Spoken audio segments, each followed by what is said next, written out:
students, Assalamu alaikum. Today our topic is the rule of the road written by a.g.gardinar. Today in this lecture we will discuss second paragraph of the essay.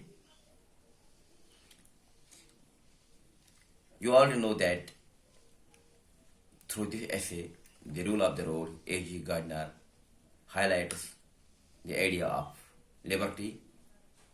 He makes us understand what the liberty is and tells us that liberty is not our personal affair.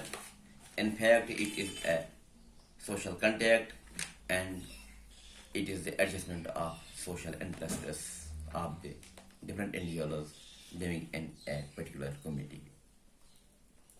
Let us begin. There is a danger of world getting liberty drunk in these days, like the old lady with the basket, and it is just as well to remind ourselves of what the rule of the road means. It means that in order that the liberties of all may be preserved, the liberties of everybody must be curtailed. See. Here, a.g.gardinar says that in life, rights and duties go side by side. We should protect our rights as free citizens, but our personal liberty should not meddle with the liberty of others.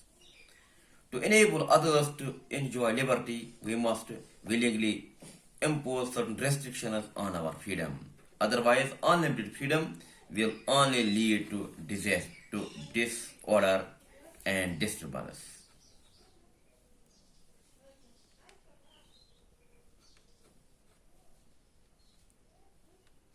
If we want too much liberty for ourselves, we are likely to get drunk with the excess of liberty. Such a liberty can be counterproductive. We shall have the same danger as a lady who chose to walk in the middle of the heavy traffic. In order to give liberty to others, we will have to put some curbs on our personal liberty.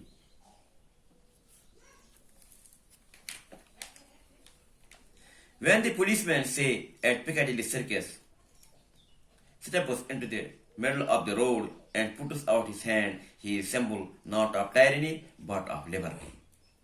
You may not think so. You may, being in a hurry and seeing your motor car stopped by this insolence of officer, feel that your liberty has been violated.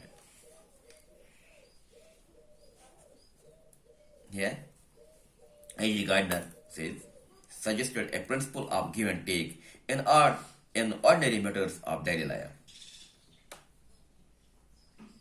In order to enjoy liberty to do something, we should be willing to curtail our own liberty. We should try to understand the difference between individual and social liberty. Here, writer gives some example from daily traffic on our roads. The policeman at Piccadilly Circus of London puts out his hand and stops a motor car driver. By doing so, he is not being cruel or tyrannical.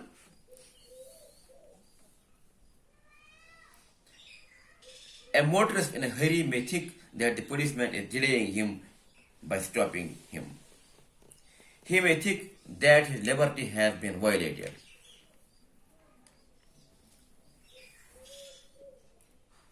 How dare this fellow interfere with your free use of the public highway? Then if you are a reasonable person, you will reflect that if he did not interfere with you, he would interfere with no one, and the result would be you would never cross Piccadilly Circus at all.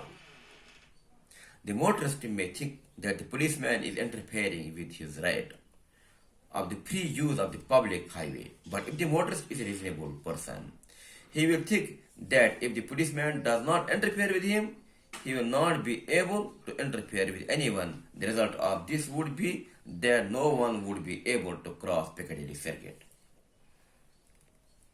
You may have submitted to a curtailment of private liberty in order that you may enjoy a social order which makes your liberty a reality.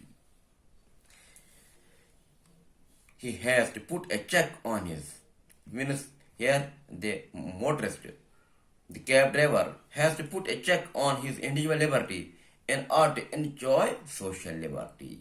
He must willingly impose certain restrictions. He must willingly impose certain restrictions on his freedom, on our freedom. That means the policeman at Piccadilly Circus. He must willingly impose certain restrictions on our freedom.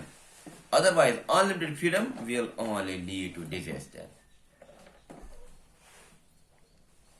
Thanks. Stay blessed.